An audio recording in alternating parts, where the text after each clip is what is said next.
Ассаламу алейкум. Добрый день. Как известно, в последнее время резко обострилась общественно-политическая ситуация в Республике Ингушетия. Связано это с тем, что органы власти, не доводя до населения о своих намерениях, решили подписать соглашение с Братской Чеченской Республикой об установлении границ между республиками. Я считаю, что прежде чем приступить к подписанию этого соглашения, множество органов власти, которые имеются в Республике Ингушетия, должны были показать населению нашей республики, нашему народу, что они собираются сделать, какие у них есть права на это, какие обстоятельства свидетельствуют, что эти земли, о которых идет и спорных землях, и вообще о землях, принадлежали и принадлежат ингушскому народу, какие принадлежали и принадлежат чеченскому народу, чтобы этот вопрос разрешить по-братски, без споров, без скандалов. Но, к сожалению, этого не было сделано. Неожиданно доложили о том, что глава Республики Ингушетия Евкуров Юнусбек Маматкевич подписал соглашение об установлении границ Чеченской Республики с главой Чеченской Республики Кадыровым Рамзаном Ахматовичем. В связи с тем, что наши отношения несколько омрачают действия различных граждан, должностных лиц своими высказываниями, которые не должны осуществляться, я бы хотел внести свой вклад в то, чтобы возникшая ситуация разрешилась законным образом, без нарушения прав и законных интересов братских ингушского и чеченского народов. Кто я такой? Я Зурабов Муса Алиевич, житель города Назрань. Мне на днях исполняется 75 лет. Более 50 лет назад я окончил Северо-Кавказский горно-металлургический институт. Многие годы работал на различных хозяйственных и политических должностях. Был депутатом Верховного Совета Чечено-Ингушской АССР последнего созыва. Работал заместителем председателя правительства Республики Ингушетия. Был помощником, советником президента Республики Ингушетия Зязикова Мурата Магомедовича. Говорю об этом не для того, чтобы заявить о том, что я занимал какие-то должности, а для того, чтобы те люди, которые слушают меня, поняли, что я буду говорить дальше то, что я изучал сознанием дела, со стремлением познать, что говорят официальные государственные документы по тем вопросам, которые сегодня вызывают ожесточенные споры у наших обществ. Я многие годы изучаю все это, и поэтому, прежде чем приступать к разговору по существу наших споров, я бы хотел изложить свою позицию, свое отношение к братскому чеченскому народу. Многие годы я изучал историю наших народов и обнаружил, что ингуши и чеченцы имеют единое происхождение.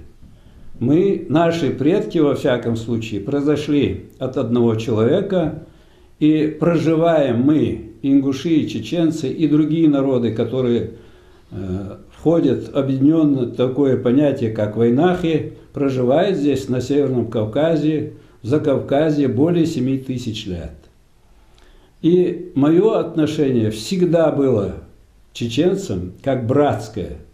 Я работал за пределами нашей республики, и там мы, ингуши и чеченцы, жили как родные братья. Если даже проходил день, что мы не встречались, это вызывало какую-то скуку, неудовлетворенность чем-то, и мы стремились друг к другу. И сегодня, проживая здесь, в Ингушетии, я с большим уважением отношусь ко всем, в целом, чеченскому народу, в целом тем друзьям и товарищам, с которыми я знаком, и очень тяжело переживаю, когда какой-нибудь ингуш говорить что-то неприятное в адрес чеченца. Точно так же бывает неприятно, когда чеченцы, некоторые чеченцы, говорят неприличные слова в адрес ингуша или ингушского народа. Я особенно переживал и считаю, что очень неправильно были действия, когда некоторые должностные лица высказывали нелицеприятные вещи в адрес чеченского народа, писали книги, статьи с неуважительными оценками наших взаимоотношений. Такого в наших взаимоотношениях не должно быть. Мы братья, поэтому наши отношения должны быть братскими, искренними, честными, справедливыми, и мы должны делать все, чтобы наши отношения не омрачались никем. Я не исключаю, что есть силы за пределами наших республик, которые бы не хотели, чтобы наши отношения были теплыми, братскими. Поэтому мы не должны поддаваться этому. Теперь я хочу вам показать официальные документы, которые свидетельствуют о том, что соглашения, подписанные между главами наших республик, являются незаконными, они нарушают интересы и права нашего народа. В моих руках закон Чеченской Республики от 2012 года. Это закон о границах Сунжинского района Чеченской Республики. Тут сказано, что в Сунжинский район Чеченской Республики входят такие населенные пункты, как Асиновская, Слепцовская, Вознесеновская, Акиюрт, Карабулакская, Нестеровская, Слепцовская, Троицкая, Чемульгинская. И вдруг, когда подписывается соглашение об установлении границ между нашими республиками, Чеченская Республика уступает нам целый ряд населенных пунктов, в частности Карабулак, Троицкая, Слепцовская, Вознесеновская, Нестеровская и другие. Как такое могло произойти? Почему Рамзан Ахматович согласился подписать это соглашение, при том, что имеется закон Чеченской Республики о том, что эти населенные пункты входят в Чеченскую Республику? Я полагаю, произошло это потому, что руководство Чеченской Республики знает о том, что эти земли, включая и те населенные пункты и территории, которые заключенным соглашением оставлены в составе Чеченской Республики, являются землями ингушского народа. В качестве доказательства этого я приведу вам ряд документов. Как правило, когда заходит разговор о том, где проживали ингуши и чеченцы, где была граница, приводится очень много различных высказываний. И говорят, что там жили ингуши, там жили чеченцы, там жили арстхоевцы, границы проходили там и там. Когда разрешается спор по этим вопросам, особенно по пограничным вопросам, эти разговоры, связанные, возможно, с достоверными данными, не принимаются органами власти в расчет. Как правило, опора делается на официальные государственные документы. Так вот, уважаемые зрители, уважаемые наши братья и сестры, уважаемые жители Республики Ингушетия и Чеченской Республики, я вам сейчас покажу документы, я их уже показывал на съезде народа Ингушетии, которые не оставят у вас никаких сомнений о том, что земли Серноводска, Асиновска и Бамута принадлежали ингушскому народу. Вот это декрет ЦИК, Центрального исполнительного комитета об автономной Горской социалистической Советской Республике от 20 января 1921 года. Этот документ особенно важен в связи с тем, что в некоторых печатных изданиях, вышедших в Чеченской Республике, говорится о том, что Сунжинский округ был субъектом, который образовывал Горскую Республику в 1921 году. Вот сам декрет ЦИК показывает, что это не соответствует действительности. Прочитаю вам буквально очень коротко из этого декрета. Всероссийский Центральный исполнительный комитет постановляет образовать автономную Горскую социалистическую советскую республику как часть РСФСР, в состав коей включить территорию, занимаемую ныне чеченцами, осетинами, ингушами, кабардинцами, балкарцами и карачаевцами и живущими между ними казаками и иногородными, а именно: А. Чеченский округ, Б. Назрановский округ, Ингушетия, В. Владикавказский округ, Г. Кабардинский округ, Д. Балкарский округ и Е. Карачаевский округ. Как видите, среди учредителей Горской республики нет Судженского округа. Теперь смотрим пункт 8 этого декрета. Автономная Горская социалистическая советская республика делится на 6 административных округов, каждый со своим окружным исполнительным комитетом. Первый – чеченский, второй – ингушский, третий – осетинский, четвертый – кабардинский, пятый – балкарский и шестой – карачаевский. Как видите, в декрете об образовании Горской республики от 1921 года Судженский округ не упоминается. Не прошло много времени после образования Горской республики, из нее ушли кабардинцы, балкарцы, карачаевцы. Следом за ними решили выйти из Горской республики чеченцы. В моих руках декрет в ЦИК от 30 ноября 1922 года об образовании автономной области Чечни. Президиум Всероссийского Центрального исполнительного комитета постановляет выделить Чечню из состава Горской республики в автономную область с резиденцией в городе Грозном. Таким образом, 30 ноября 1922 года Чечня ушла из Горской республики. Теперь посмотрим, какие границы были установлены для Чеченской автономной области, вышедшей из Горской республики. Вот у меня следующий документ. Это постановление Президиума Всероссийского Центрального исполнительного комитета. Документ этот от 4 января 1923 года, он вышел практически через месяц после выхода Чеченской области из Горской республики. Здесь сказано: дополнение к постановлению от 30 ноября 1922 года о выделении автономной Чеченской области Президиум Всероссийского Центрального исполнительного комитета постановляет: первое.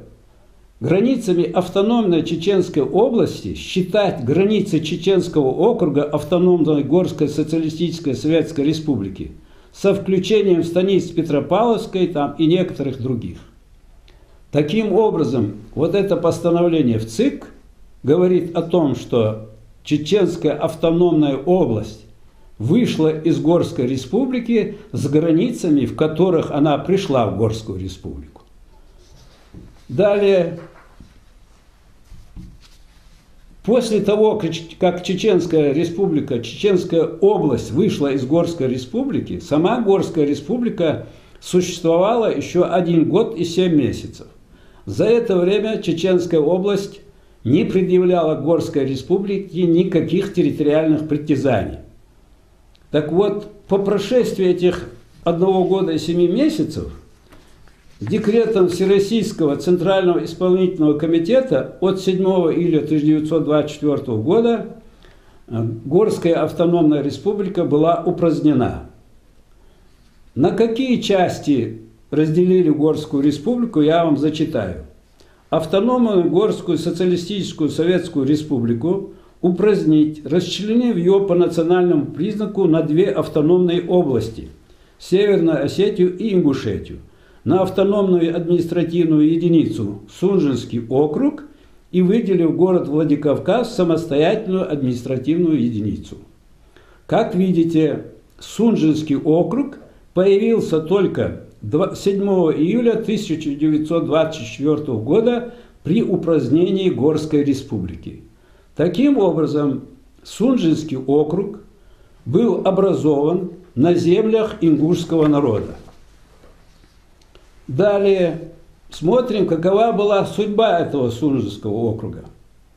Постановление Президиума в ЦИК от 4 февраля 1929 года Сунжский округ был упразднен. Здесь, в частности, сказано: Президиум Всероссийского Центрального Исполнительного Комитета постановляет Сунжский округ Северо-Кавказского края упразднить, распределив территорию его в ниже следующем порядке. Первое. Станицу Терскую с хуторами Октябрьским, Майским, Предмостным и Нижнебековичи включить, создав Моздокского района Терского округа. Второе. Остальную территорию в составе станицы Слепцовской, Троицкой, Карабулакской, Нестеровской, Вознесенской и Асиновской с хуторами Давыденко, Акки-Юрт и Чемульга включить в состав Чеченской автономной области. Вот этим документом Сунжский округ, в который входили земли ингушского народа, был упразднен, а территории, которые принадлежали к названным населенным пунктам, были переданы в состав Чеченской области. Вот с этих пор только в результате сталинских репрессий, сталинских перекроений территорий земли Сунжского округа, образованного на территории ингушской, на ингушских землях, был передан в состав Чеченской области. Что касается, данный документ подчеркивает, что те населенные пункты, о которых сказано в законе Чеченской Республики о населенных пунктах сельских муниципальных образований, которые входили в Сунжский округ, нынешний Сунжский округ Чеченской области, Чеченской Республики, не принадлежали чеченскому народу. Особняком стоит вопрос о населенном пункте Бамут. Как известно, он в настоящее время находится в Чеченской Республике, и о нем вообще разговор даже не поднимается. Посмотрим, что говорят нам документы. Причем документы тоже федеральные. Вот дело номер 3. Это из архивов Республики Ингушетия. Здесь сосредоточен целый пакет документов, рассказывающих о том, как уточнялась и устанавливалась граница между Ингушской автономной областью и Чеченской автономной областью в 1927-28 годах. Так вот, конечный последний документ по этому вопросу гласит так. Я недословно передам вам смысл этого документа. Постановление Президиума Всероссийского Центрального Исполнительного Комитета от 23 января 1928 года. Президиум Всероссийского Центрального Исполнительного Комитета постановляет границу между Чеченской автономной областью и Ингушской автономной областью в районе селения Ачхой-Бартан и Бамут установить, и дальше приводятся координаты. И в конце, как бы разъясняя, где, на какой стороне будут территории, сказано: по реке Фортанга, посередине реки Фортанги, по бывшей бесспорной границе, описанной выше границы, справа территория Ингушской автономной области, слева Чеченской автономной области. То есть они идут с севера на юг, и поэтому говорят, значит, с правой стороны это Ингушская область, с левой стороны Чеченская область. Я подчеркиваю, что здесь не сказано, что вся граница между этими областями идет по Фортанге. Здесь подчеркнуто, что именно в районе Ачхой-Мартана и Бамут эта граница проходит по Фортанге. Как известно, Бамуты, 3 Бамута располагались на правой, вот на той правой стороне, а если считать по берегам реки, то на левом берегу реки Фортанги и находились на территории республики, на ингушской территории. Сегодня эта территория находится, и этот населенный пункт находится в Чеченской Республике, и этот вопрос вообще не поднимается. Следующий интересный документ, тоже федерального значения. Как известно, после того, как Кавказ был покорен, усмирен, органы власти Российской Федерации проводили перепись населения и чеченских, и ингушских населенных пунктов, и других населенных пунктов покоренных народов для того, чтобы установить размеры, порядок налогообложения. Вот наша архивная служба нашей республики издала вот такой архивный сборник. Это номер 8 от 2012 года. Приведу вам один весьма любопытный документ из этого архивного сборника. Посемейные списки жителей Ингушского округа Карабулакского участка за 1863 год. Повторю, посемейные списки жителей Ингушского округа Карабулакского участка за 1863 год. Первым в этих посемейных списках стоит аул Баташ-Юрт. Возможно, многие не слышали такого названия. Между прочим, первым в этом списке населения аула Баташ-Юрт стоит Баташ Булгучев, основатель этого села. И только после аула Баташ-Юрт стоит станица, тогда она еще не была станицей, а Ахборзы с ингушским названием, нынешняя станица Асиновская. Я проделал определенную работу, нашел вот эту карту, на которой указано, где находится аул Баташ-Юрт. Так вот, этот аул Баташ-Юрт, он находится в 5-6 километрах восточнее нынешней станицы Асиновской, вглубь территории Чечни. Значит, об этом тоже сегодня не поднимаются вопросы. Далее, у меня в руках следующий документ. Это служебная записка определенных должностных лиц высших органов власти Советского Союза, Президиум ЦК КПСС. Его подписали такие известные государственные деятели Советского Союза, как Микоян, Ворошилов, Маленков, Брежнев, Беляев. Этот документ составлен 22 декабря 1956 года, после того, как изучался вопрос, каким образом и где восстановить Чечено-Ингушскую АСР. Этот документ говорит о том, что тогда, в 1956 году, чеченскому и ингушскому народу было предложено образовать автономию на территорию Казахстана, но наши представители мужественно заявили о том, что они не согласны с этим. Потом было совещание с руководителями краев областей Северного Кавказа. И здесь сказали, что, видимо, нужно будет восстанавливать Чечено-Ингушскую АСР в ее прежних границах. И в конце концов эта комиссия говорит: учитывая все эти обстоятельства, вносим следующие предложения.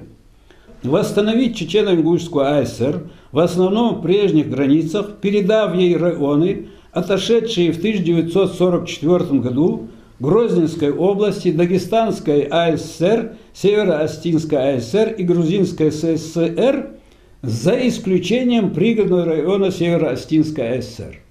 То есть возвращается практически все районы, отторгнутые от Чечено-Ингушетии, а за исключением пригородного района. Далее смотрим, что говорится в этом документе. В связи с тем, что территория, передаваемая Чечено-Ингушской АСР, в основном заселена, и на ней не представляется возможным расселить и трудоустроить все пребывающее население, считаем необходимым также включить в состав Чечено-Ингушской АСР притеречные районы Грозненской области: Наурский, Шилковской и Каргалинский. Далее посмотрите, что сказано. Территория указанных районов составляет 5000 квадратных километров, такое-то население и так далее. и это позволит в течение ближайших 3-4 лет расселить и трудоустроить значительное число чеченцев и ингушей.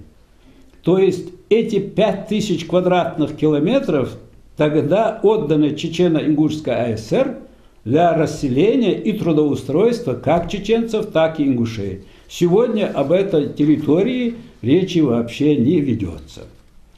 Я считаю, что те споры, которые сейчас идут между нашими народами, внутри наших народов, можно было избежать, если бы руководство Республики Ингушетия прислушалось бы к просьбам депутатов, властей Чеченской Республики, которые заезжали еще в 2012 и 2013 году.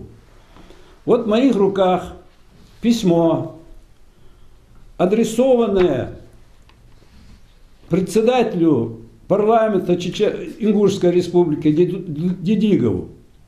Это письмо подписали 40 депутатов чеченского парламента. Документ, он, скажу точную дату, от 18 марта 2013 года. В этом документе наши братья-чеченцы призывают депутатов Ингушского парламента сесть за стол переговоров и обсудить проблемы, каким образом законно, объективно, справедливо нам установить нашу границу. Однако, по непонятным, необъяснимым причинам, ни руководство Республики Ингушетия, ни депутаты Народного собрания Республики Ингушетия за все эти годы не сели за стол переговоров с чеченскими депутатами и не приняли меры к тому, чтобы этот вопрос разрешался законным образом и без нарушения прав какого-нибудь из наших братских народов. Вот все то, что я вам изложил, свидетельствует о том, что территория, которая соглашением подписанным на днях руководителем наших республик Рамзаном Кадыровым, Юнусбеком Евкуровым, предусматривает, что такие земли, на которых расположены населенные пункты Серноводск, Асиновская, Бамут, передаются Чеченской Республике, несмотря на то, что эти территории являются ингушскими территориями. Как нам известно, были такие высказывания, что произошел равноценный обмен территориями, никто не ущемлен и так далее. Вот те факты, которые я привожу, говорят о том, что это не соответствует действительности. Ингушетия теряет значительные территории, которые по нашим подсчетам составляют примерно 50-60 тысяч гектаров земель. Повторяю, примерно 50-60 тысяч гектаров. Это земли Серноводска, Асиновской, Бамута и те 18 тысяч гектаров, о которых говорят, что они передаются, значит, Сунжинского района Чеченской Республики. Те земли, которые якобы возвращаются метр в метр из Чеченской Республики в Ингушетию, это те земли, которые когда-то были из Ингушетии переданы, из Малгобекского района, переданы чеченскому совхозу, который создавался Городгорском. И некоторые земли, которые когда-то, по доброй воле, значит, оставлялись без обработки ингушскими органами власти, и чеченские хозяйствующие субъекты тогда начали на них деятельность. Поэтому я считаю, что соглашения, которые подписали руководители наших республик, не отвечают интересам ни чеченского, ни ингушского народа, поскольку они закладывают напряженные отношения между нашими народами. Я считаю, что ни чеченский парламент, ни ингушский парламент не должны утверждать данное соглашение. Надо сесть заново за стол переговоров, все тщательно обсудить, потом высказать и чеченскому, и ингушскому народу, к чему они пришли, и только после этого подписывать соглашение и утверждать их законами. Я призываю депутатов Народного собрания Республики Ингушетия учесть то возмущение, которое вызвало подписание главой Республики Ингушетия данного соглашения, то настроение, которое испортило руководство Республики Ингушетия всему ингушскому народу, И сегодня, и завтра, когда будет подписывать, вернее, будут рассматривать вопрос об утверждении данного соглашения, я призываю всех депутатов Народного собрания Республики Ингушетия проголосовать против утверждения. Таким образом, мы сумеем предотвратить произвольные действия, необдуманные действия, которые вносят ущерб интересам как чеченского, так и ингушского народов, прежде всего тем, что обостряются отношения между нашими народами. Я еще раз хочу подчеркнуть, что ингуши и чеченцы – это кровные братья. Никто не должен вносить разлад в эти отношения, никакие должностные лица, ни граждане, ни общественные деятели. Мы должны беречь эти отношения и прежде всего справедливостью, честностью наших взаимоотношений. Дал барто болбай, дал зина азума аларбол, нохчи ками галай ками, муж мяш долж дахотчу. Аз харца хам андали бях мубахтурсо. Вы камыштыки барт хубождо хам дышо аз дуцур. Баркылшо ладохрах.